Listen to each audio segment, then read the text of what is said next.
Photo, Africa Union Commission. Ratifying the African Continental Free Trade Area (AfCFTA) comes with a lot of responsibilities, some of which include opening up markets for trade and economic cooperation. Within the ECOWAS region, however, lingering issues and reported abuse with regards to the movement of goods and people under the ECOWAS Trade Liberation Scheme (ETLS) remain a concern for private sector operators.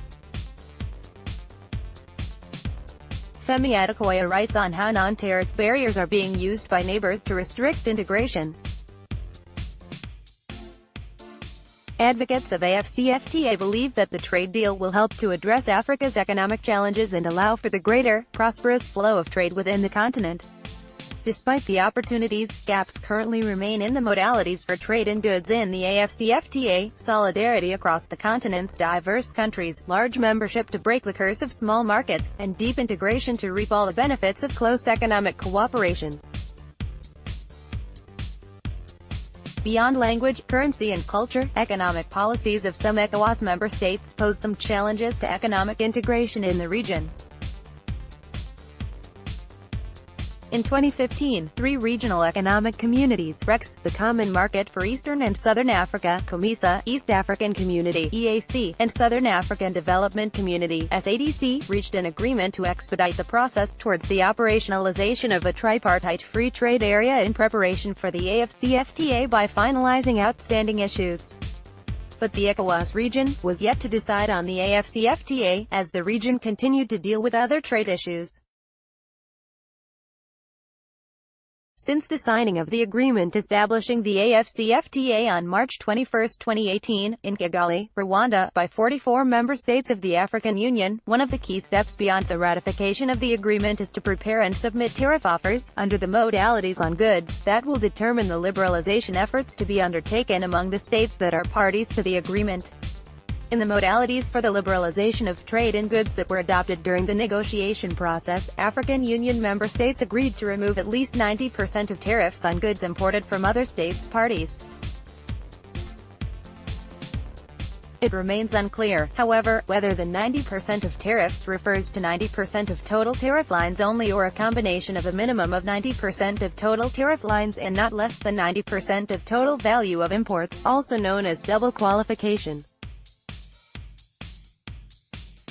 In addition, there are uncertainties over the remaining 10% tariffs and how these are to be approached in relation to exempted and sensitive products, and how those tariffs are to be liberalized, whether partially or in full, and over what time frames.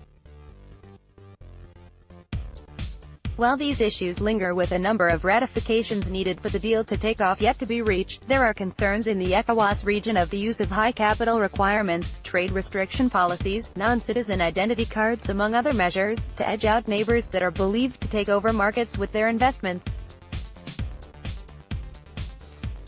According to members of the OPS, use of non-tariff barriers in the form of domestic policies continues to limit the desired integration that the African Union member states seek.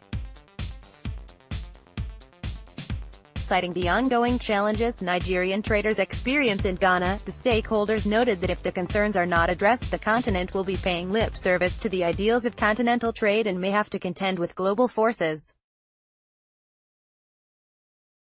For instance, the continued deportation of some Nigerians from Ghana on allegations of cybercrime, prostitution, and illegal stay, as well as the use of domestic policies to stifle business owners in parts of Ghana, has been cited as discouraging to the implementation of the economic integration agenda. The federal government reminded Ghana of the Economic Community of West African States (ECOWAS) protocol on free movement of persons to migrate to the various member nations without necessary valid documents.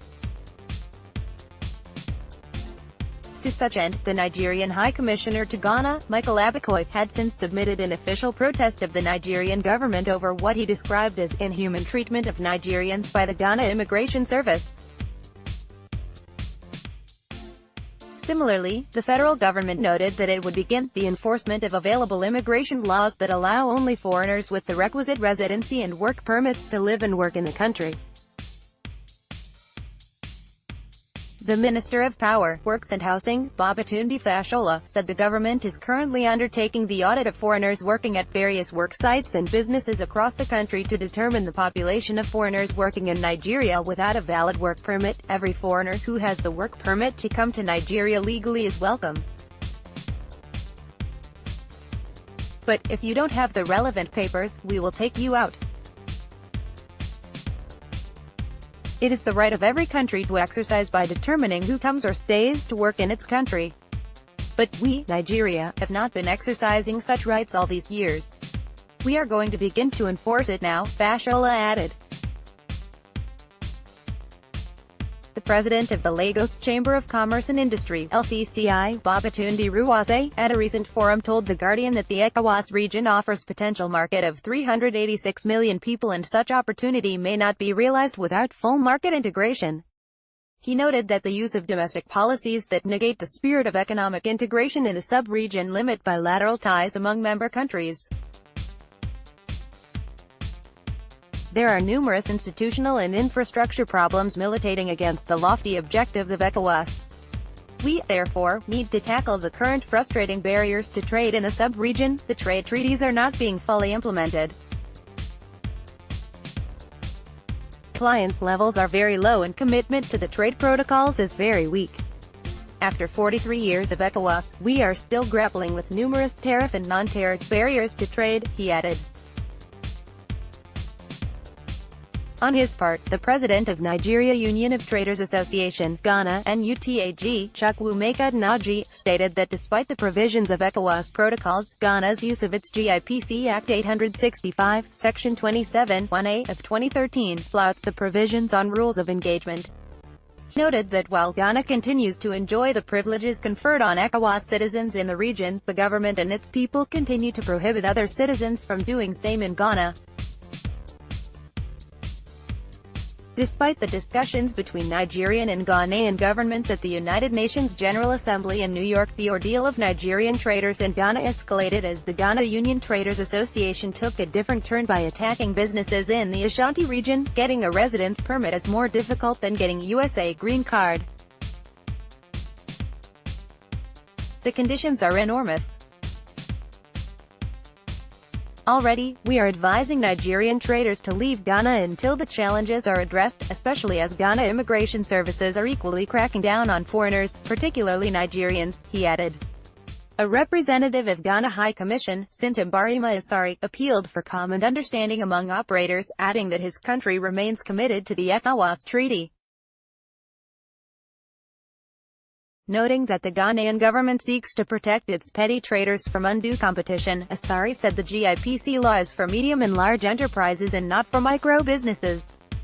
Representative of the Nigeria-Ghana Business Council, Ms. Abiola Ogunbiyi, sought for understanding of the provisions of the ECOWAS Treaty, adding that while provisions of the Regional Integration Treaty presupposes that things are working, the reality is different.